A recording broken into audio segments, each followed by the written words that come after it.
right? So computers store information on different storage devices in different manner depending upon the physical characteristics of those devices. Okay. Now, what is the role of operating system here? The role of operating system is it provides a uniform logical view of information storage that abstract out all the physical properties of storage devices, right? So we have seen that few devices are block oriented, some are character oriented, some are synchronous, some are asynchronous, etc., etc. So there are many physical properties that we have already looked at, right?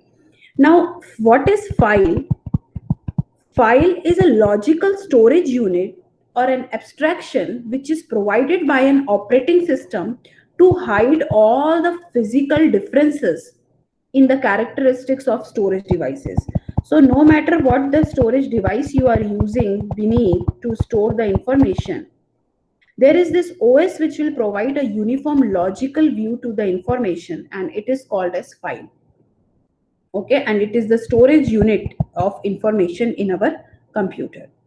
Okay, so if you looked at file, what exactly a file is a collection of related data, right? So for example, if we talk about a text file could be a combination of new numbers, characters, some special characters, some binaries, etc., right? It could be a program file where the file is a collection of some routines or functions that are specific to that programming language. There are files which are executable files which contain machine code in it, right? So file, you can see or consider file as a named collection. Why we are calling it as named? Because each file is having a name attribute associated with it. Okay, so it is a named collection of related data that is recorded or printed on secondary storage, right? So this is what file is. Now, what is the structure of file? So what is file? File is a collection of data, right? Collection of streams. Now this entire streams could be broken down into chunks of data. Now this chunk could be a line, it could be a fixed length record, a variable length record, or anything. But the point here is the file is divided or broken down into chunks, and this chunk is the smallest piece of information that we are reading or writing or that we are accessing. Okay, and these chunks are known as record. The size of the record could be anything. It depends upon the operating system that you are using. So it is the internal structure of the operating system which actually defines the size of the chunk. So for example, in Unix, the chunk size is 1 byte. In some other system, it may be larger. There are some systems which may allow variable length of record size. Okay, so depending upon the operating system, the size of record could vary. But if we talk about, if we talk in general, it is a fixed length size records or chunks that are known as records, right? And these are the smallest unit which is accessible. Okay. All right. Now there are few attributes that are associated with the file. One attribute we have discussed is name. Now please note that name is the only information that is in the human readable form. Okay, all other information we will see in few minutes. You can see that these information are either some sort of code words that are used by the computer or the operating system, or they are not in human readable form. Okay, so name is something which actually the user deals with. User is allowed to give some name of the file as per the requirement, right, or as per the choice. So file names are human readable, and it is very necessary. It allows user to remember the file name. Okay, if I tell you that this is the location number of the file you stored, it is very hard to remember all the location number of different information that you stored.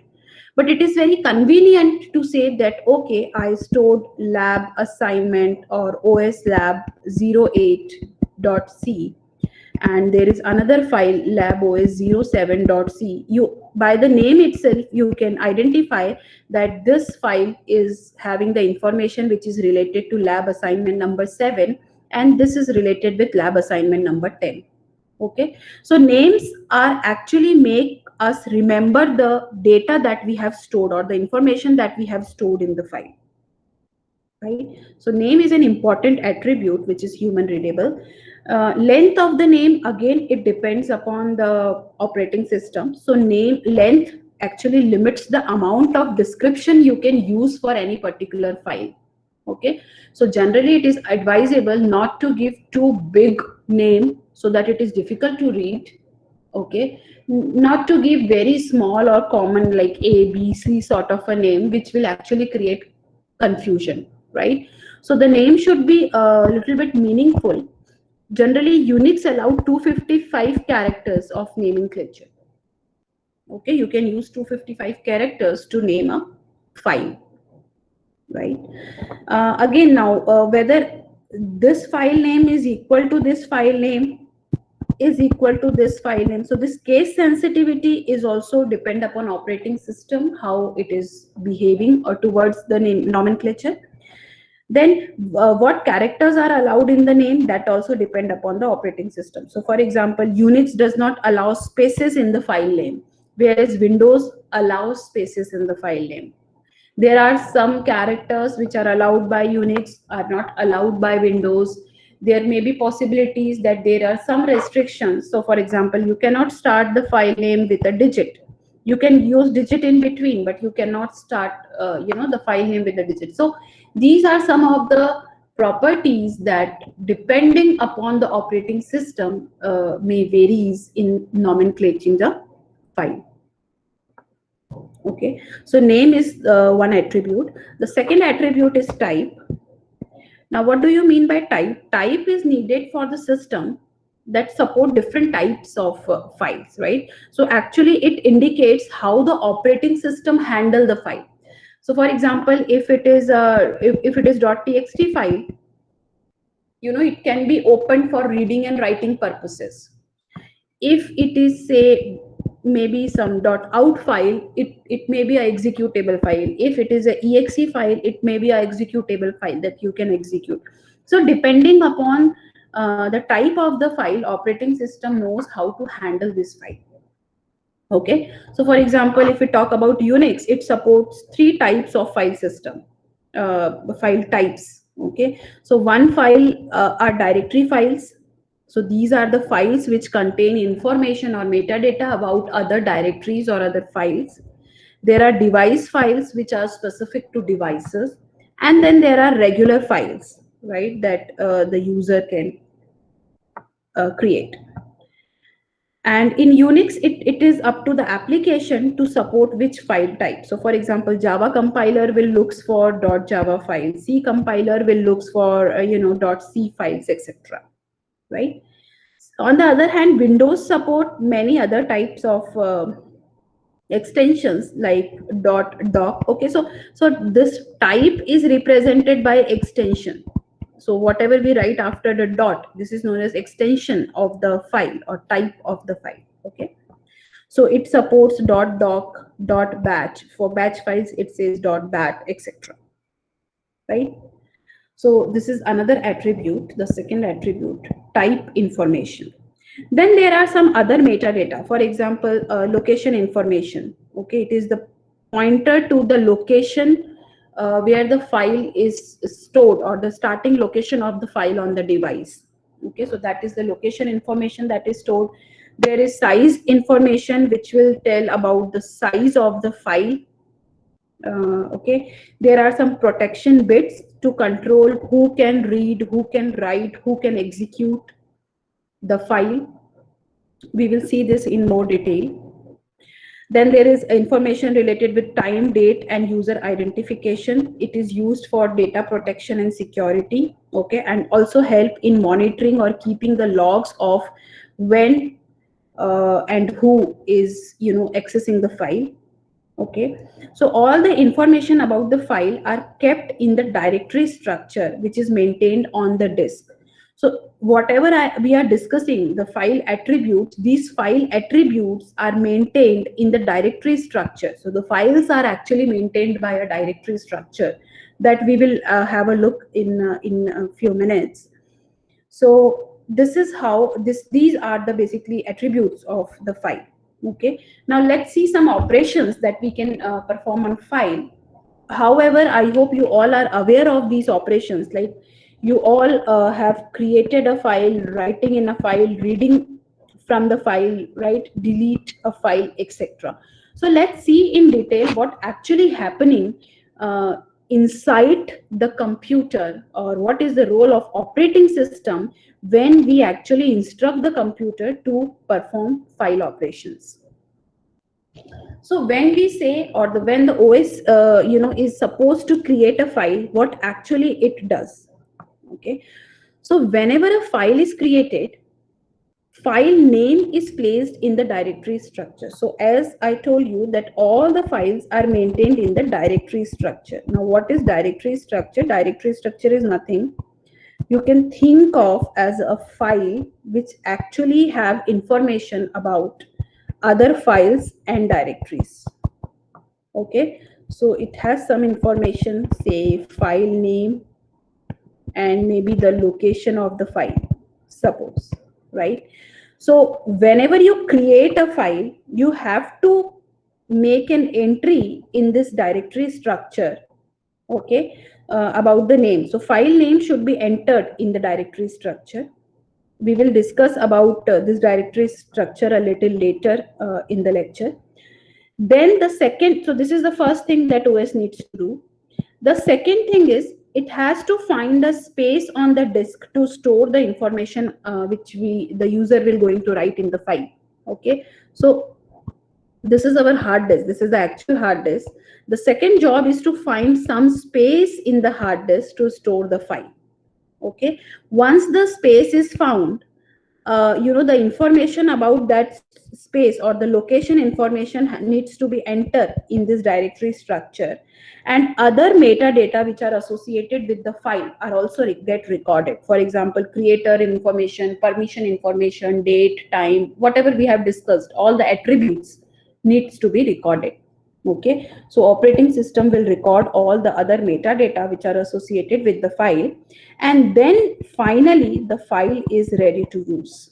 Okay, so you as a user, you are just saying, okay, please create a file, but behind the scene operating system will do all these things for you. It will actually make an entry of file name in the directory structure, find a space where the actual physical space where the file will get stored, then do all the metadata entries, which will which is actually required to maintain or manage the file, and then it will say that okay, now the file is ready to use, it is available for usage. Okay. Now, in doing so, there is an important data structure that we need to discuss, and that is open file table. Okay, so it is an important data structure which helps or which is used by operating system to manage the file system. Okay, so let me tell you something about this open file table, and then we will again come back to the operations that we can perform on the file. Okay, so generally there are two open file tables in our system. So one is called system wide open file table. Okay, so it is a table which has some information. We will discuss in a minute what are the information. And then there is per process, there is one open file table. Okay, so as a user, okay, so you are running an application, and that application will become a process when it is running. So that process demands to open a file. Okay, so it may be possible that one process can demand, say, 10 files to be opened, right? So there is an open file table per process. Okay, and it is maintained by operating system again, and there is one system wide open file table. What happens is, whenever any process opens a file, that file entry is done in this table. Okay, so there is something called index number, okay, or serial number sort of a thing. Index number is there, then we have file name, okay, and some other attributes, and there is one more thing which is called reference count, which is maintained in system wide OFT. Okay, now it is very clear with the name that, you know, file name is some name of the file that we want to open. Okay, so suppose there is a file, say lab8.c. Okay, this is the file you have to open. Now there are other entries also in this table. Suppose this is at entry number 5. Okay, and as a process, you know, one process is opening this file, let's say Emacs opening this file. So there is a open file table per process for this Emacs process, and you know, it also have some entries, right? Okay, so what happened, whenever we are opening a file, there is an entry in the system wide table. If the file is not already open, there is an entry in the system wide table, open file table, and the index number of that entry will become the file descriptor. Okay, this is called file descriptor. Right, the index number in the system wide open file table will become the file descriptor for this file.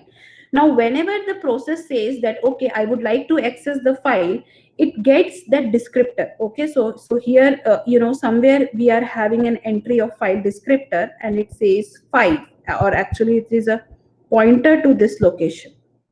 Okay, so OS table that caches information on open file is known as open file table.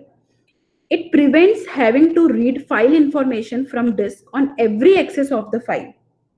So what is the role of this table?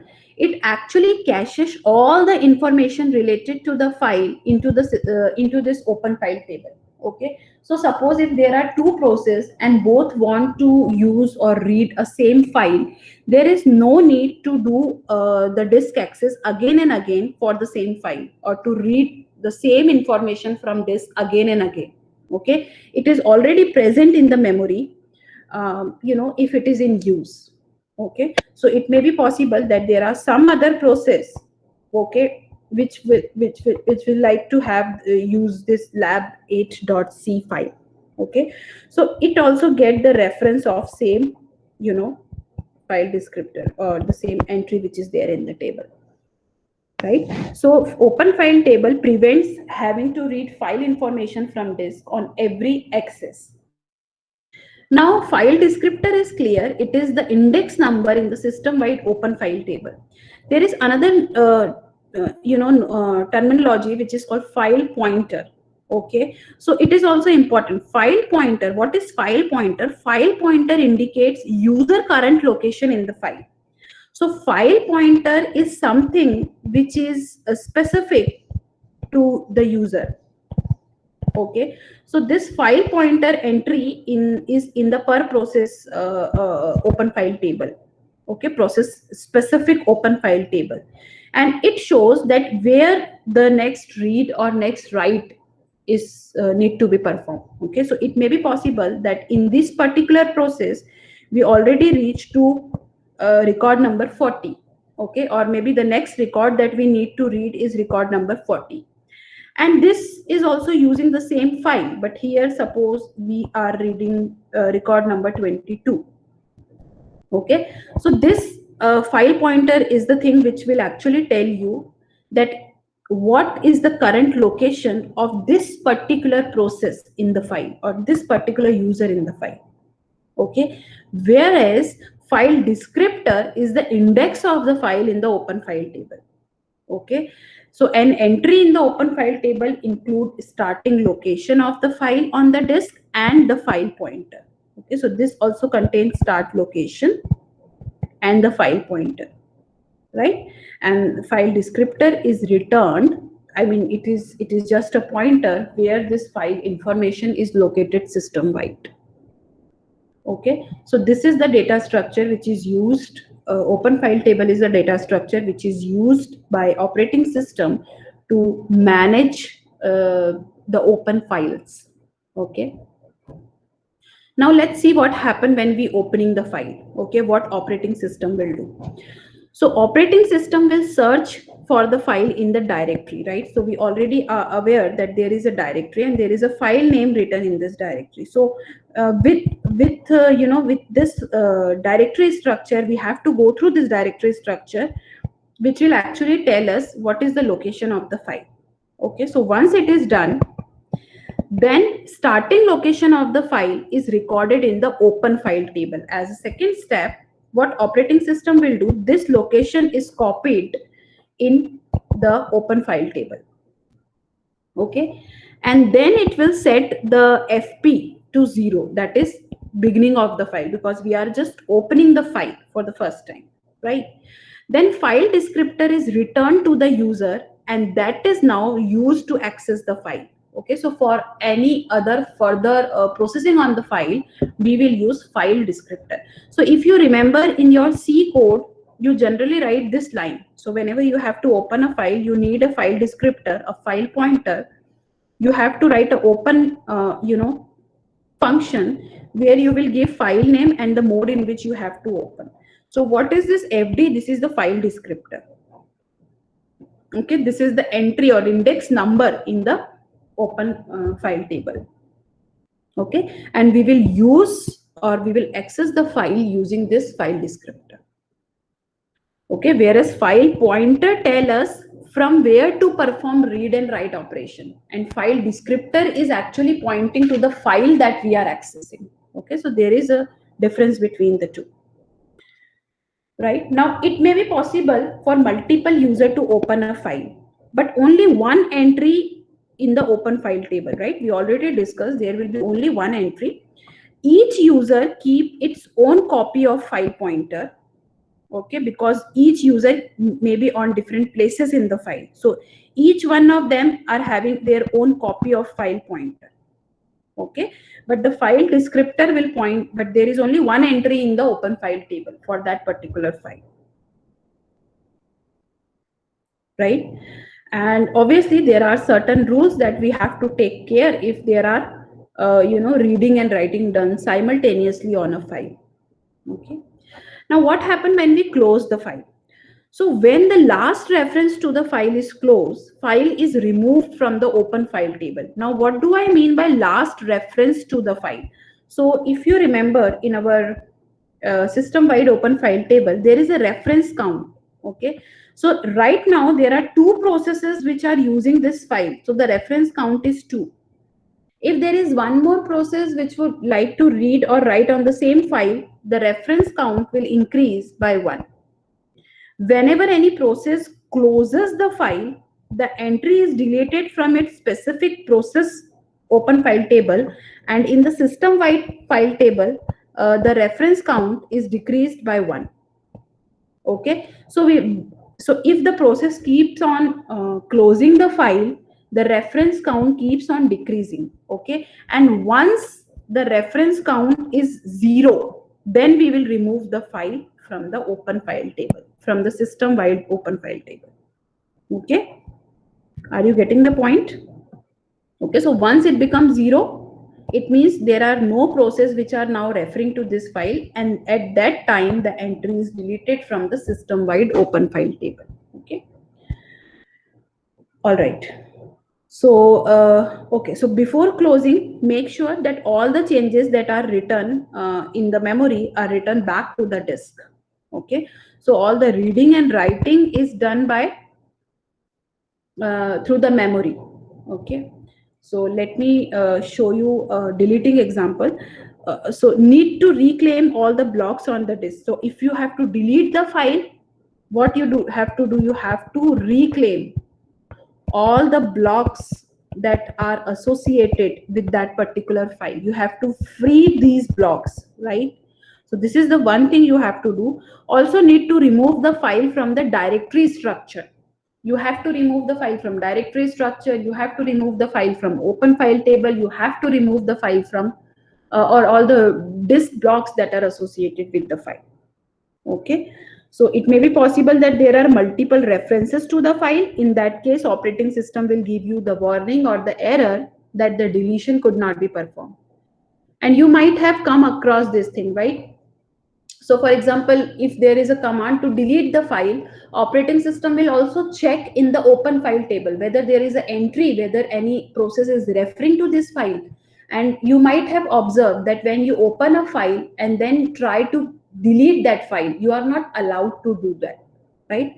You will get an error that the file is already in use. And since it is already in use, you cannot delete the content.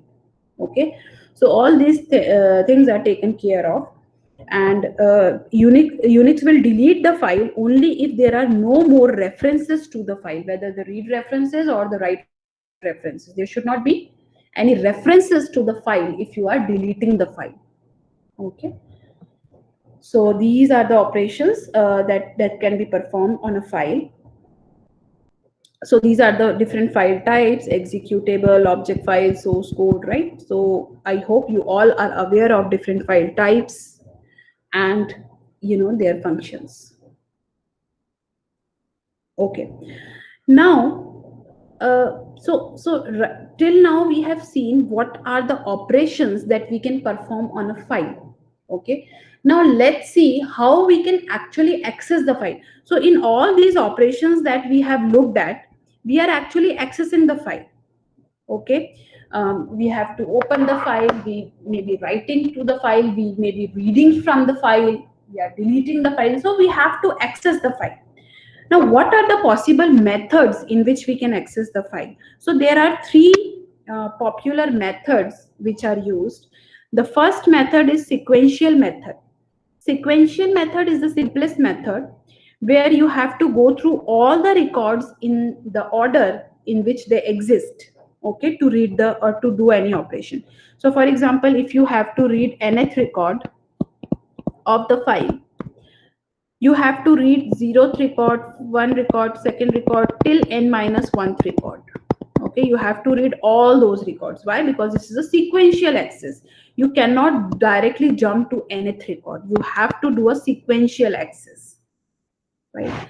The other way to access the file is random, or it is also known as a direct access, okay, which allow user to access any record in the file directly. So if you want to access X record, you can do that. Just provide that record number and the operating system will read that particular record without going from 0 to X minus 1. Okay. And there is important thing is sequential access can be easily simulated by random access. Okay, so if our operating system support random access, we can easily simulate sequential access. What you have to do, you just have to increase the access by 1. That's it. Okay. Now there is another way of accessing the file, which is called indexed method or indexed access. In indexed access, what you have to do, first of all, the file needs to be converted into an index, or an index needs to be made out of the file. And what is this index? This index is nothing but, okay, the record number and their location, right? So location and record number. Suppose 0th record is at 100 position, first record is at 19 position, and so on and so forth. Okay, so if you want to access a record, first you have to access this index. Suppose you have to read record number X, you have to search X in the record number, and then you have to read the corresponding block address or location number which is given in the index table. Okay, so this is indexed access. In this also you can do a direct access. You can access any block, right? So the difference between random and index is, in index you have an index table which will store the block information and the record number, whereas in random access you can directly jump to the hard disk block and read the data. Okay. All right, so this is the diagram of sequential access. So if suppose you are at this position, this is your current position, you can do read or write operation in this direction. Okay, so each time you do read, you will move to automatically to next record, then next record, then next record. Similarly, once you do write, you are actually appending the file with 111 record. Okay, in this way. you can perform a rewind operation which will put this current pointer in the beginning of the file. Okay, so there are not many operations. Either you can go to the beginning of the file or you have to move sequentially, something like that. Okay.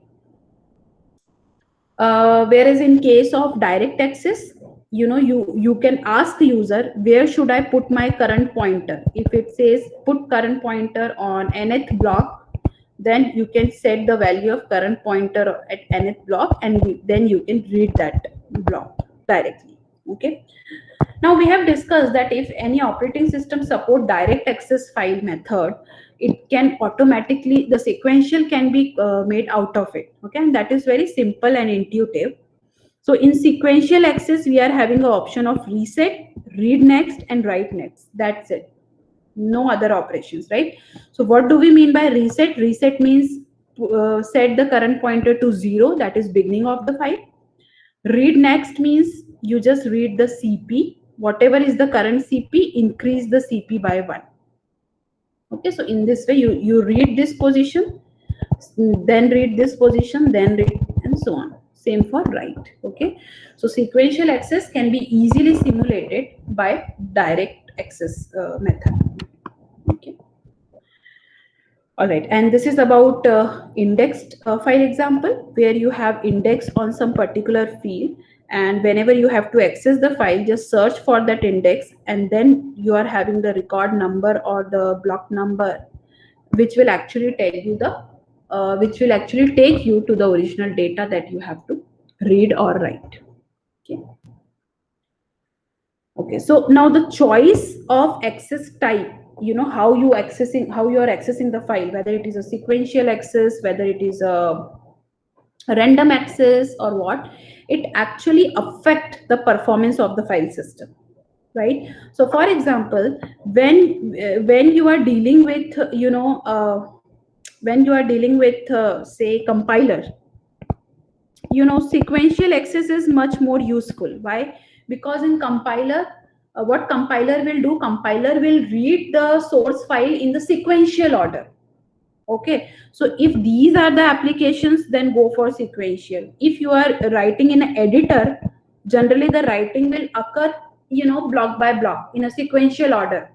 Okay, we will not say, okay, write on the first page and then write on the maybe 7th page or something like that, right? So whenever we open an editor or document for writing, generally we write it in a sequential order, right? So in all those cases, or in such cases, sequential access is very helpful, and it is really give you a great performance. There are other application, for example, database application, where random or indexed version is much more useful, because in database maybe you fire a search query where you have to read a specific data, maybe where user ID is this, where grade is this. Okay, so at that time you require direct access to only to the record which satisfy the condition. So in those cases, random access or indexed access is useful. Okay, so depending upon your application, you can choose the access type. So there are APIs which makes this easier. Okay, what to use. There is one more point. I think you have already discussed about principle of locality, right? So there are high chances. So spatial locality, if you are accessing a location, there are high chances that you will access the location which is near to that location, right? So this locality you can exploit if you are doing sequential access, but it cannot be exploited in random or indexed access, right? So you have to be very careful when to use what, because on that choice only the performance of the file system matters. Okay. All right. So again, I have to repeat this important point, that all the reading and writing operations that you are performing, it is happening through the memory. Okay. So actually, what you are doing is you are transferring the blocks to and from the disk as and when needed to the memory. Okay. So the file is stored in the secondary storage or in the hard disk. Okay. And whenever you have to perform read operations, what you have to do, you have to bring that file or bring that block into the main memory, and then only read operation can be performed. Similarly, if you are writing something, you have to do it in the main memory, and then it will be write back to the hard disk. Okay, so if you remember, read or write commands that we are giving or functions that we are called, we are giving function pointer. We will also have to give buffer. It is a location in the memory where we have to perform the read and write operation. Okay, and the number of bytes that you have to read or write. Okay, so this is an important thing you have to keep in mind, and that is why file operation or file handling is a expensive job, because you have to do disk accesses, and therefore it should be effective. Okay, all right.